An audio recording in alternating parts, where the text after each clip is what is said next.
بسم الله الرحمن الرحیم. السلام علیکم ګرانو کتونکو، مظفر شاه یم او د سټوډیو پروګرام سره یو پیر بیا تاسو په خدمت کې حاضر یم. ګرانو کتونکو، په صوبه په ولس ضلعو کې بلدیاتي انتخابات شو را روان چې کوم اتلس ضلعې دي په هغې کې انتخابات کوم چې ریزلټ راغی په دغه ټول صورتحال باندې به نن موږ خبرې اترې کوو د انجینیر شرافت علي سره، څوک چې د دې علاقه کې خپل سیاسي او سماجي هلې ځلې کوي. د هغوی نه به دغه حواله باندې د هغوی تجزیه اخلو. انجینیر صاحب، په پروګرام کې د شرکت کولو ډېره مننه جی. بسم الله الرحمن الرحیم. اول خو مظفر شاه صاحب ستاسو او ستاسو د ټیم ډېره مننه او کتونکو ته نیکې هیلې او سلامونه. انجینیر صاحب، بلدیات وشو په ولس ضلعو کې، د هغې چې کوم ریزلټ راغلو حکومتي پارټۍ ته چې کوم هغوی هغه ریزلټ چې کوم متوقع و، یا تاسو څه ګڼئ چې یاره په دغه ریزلټ باندې راته خبره وکړئ چې تاسو دغه ایکسپیکټ کولی چې حکومتي پارټۍ ته به دا قسم ریزلټ میلاویږي؟ مظفر شاه صاحب، بالکل د حکومتي چارواکو دپاره به خو دا رزلټ چې دی نو هغه غیر شاکینګ رزلټ دی. خو د کوم پورې چې وګورئ نو دا داسې دا انتخابات لوکل ګورنمنټ انتخابات داسې چې دا د تنظیمي سطح باندې چې کومه پارټي مضبوطه نو هغه په ګراوند موجود او هغه بری مومي. تاسو د پی ټی آی تنظیمي ډانچه وګورئ نو هغه نه ہونے کې برابر ده. ټیک دا په زوم په ډیویژن کې به صدري د ضلع او تنظیم هو رخ شو او د ضلع تنظیم د صد پر رخ شو خو یو ورکر کو عزت دو یو کسان را پاسې دی ولا او د ایم پی ګانتی د پوز لراغلی ول نو هغه د کال وشو د هغه حل برداري هغه پروګرام هو دغه په نصیب کې نو او تنظیمونه مات شول. نو د پی ټی آی په هر ځای کې په کې پی کې کې او د سواد خبر نه کومه کم چې ایم ان ای دی کم چې ایم پی دی هغه هو تنظیم دی او هو ارسه دی. نو پارټیان دې نه چلیږي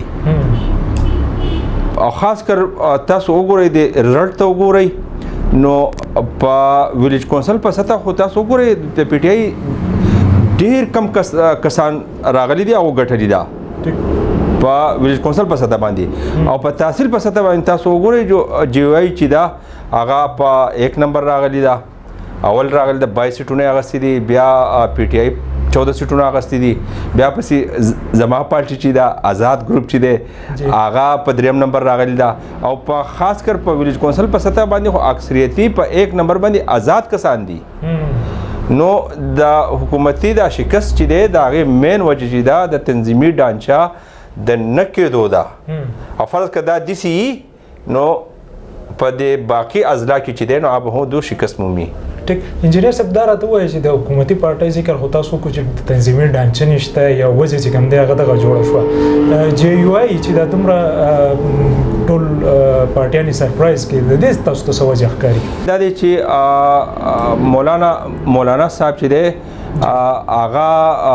مسلسل د اپوزیشن کردار ادا کړو، اپوزیشن کردار او حقیقي کردار ادا کړو، په دې کې څه شک نشته. نو زه وایم چې مین وجه دغه هم ده. ټیک. انجینیر صاحب، په ولس ضلعو کې انتخابات شو، نو دویمه مرحله را روانه ده. اوس د دې سره سره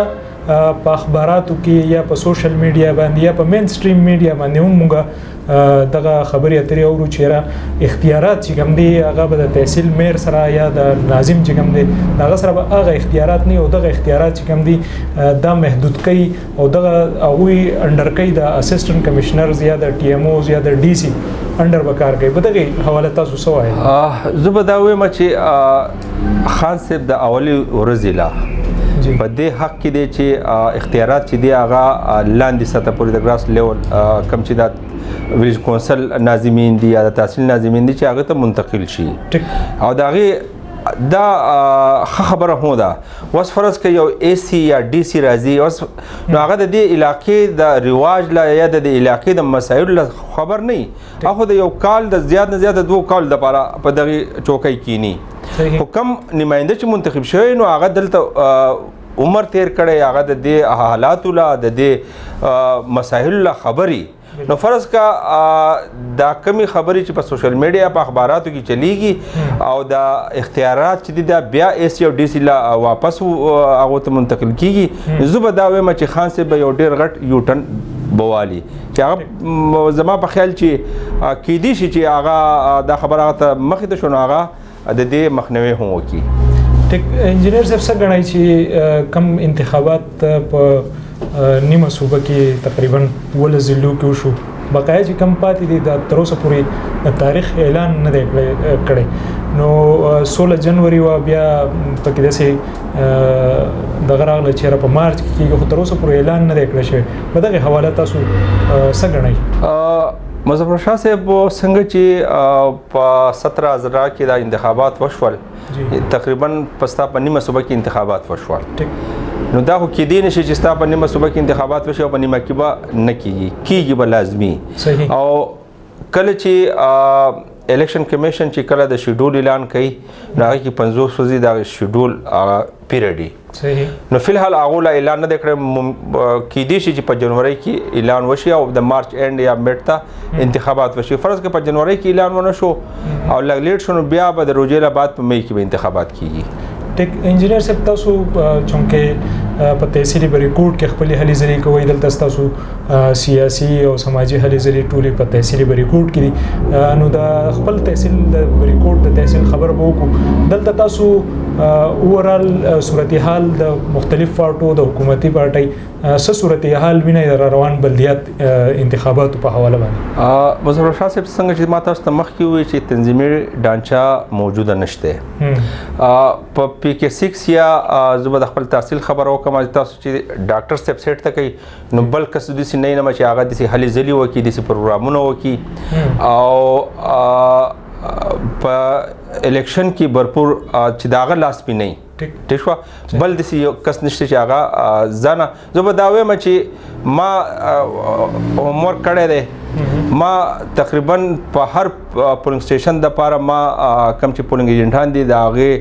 نمونه مې ځان سره لیکلي دا اوس مې خبرې هم کړې دي چې سونه پولینګ سټیشن دي ما ته پته دي چې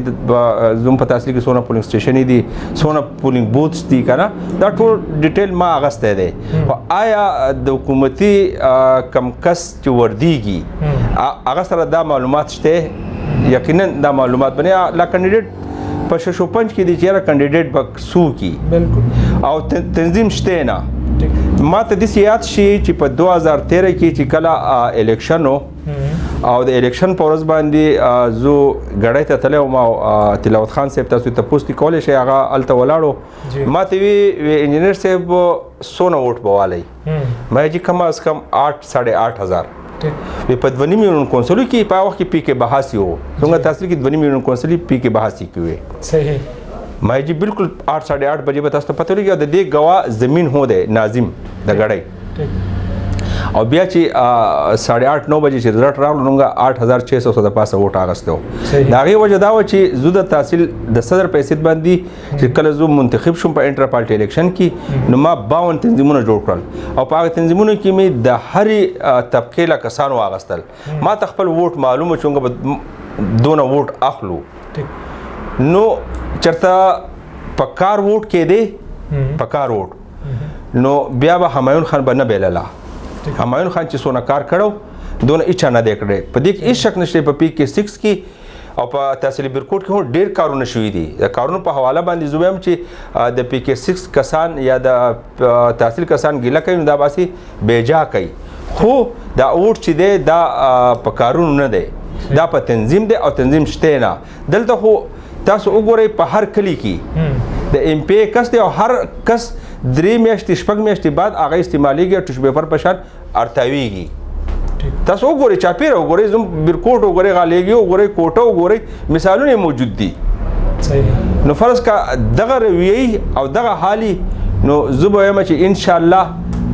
آزاد به ګټي او تاسو به وینئ ان شاء الله آزاد به ګټي